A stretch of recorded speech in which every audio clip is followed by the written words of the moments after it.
You've watched the US finance YouTubers. You've heard them say, just buy VOO and chill. So you open your brokerage account in Berlin, Paris, or Madrid, search for VOO, and nothing. Or maybe a big red warning saying this instrument is unavailable in your region. It's not because your broker is broken. It's because of a European regulation called PRIIPs.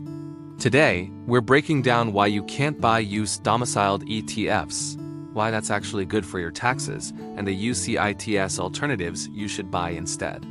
Back in 2018, the EU introduced regulations to protect retail investors. They require every fund to provide a key information document in the local language.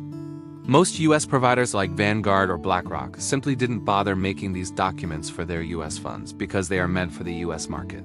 No document? No sale to EU retail investors. For 99% of us, VOO is off limits. Enter UCITS. This is the gold standard for European funds. Why it's better?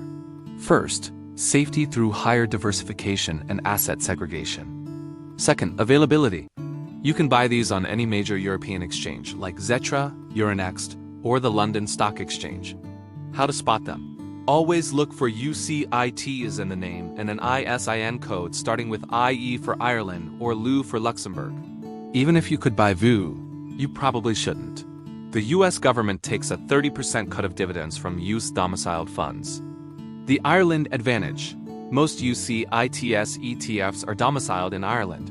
Because of a tax treaty, that hit is slashed to 15%. In Europe, we have a superpower, accumulating ETFs.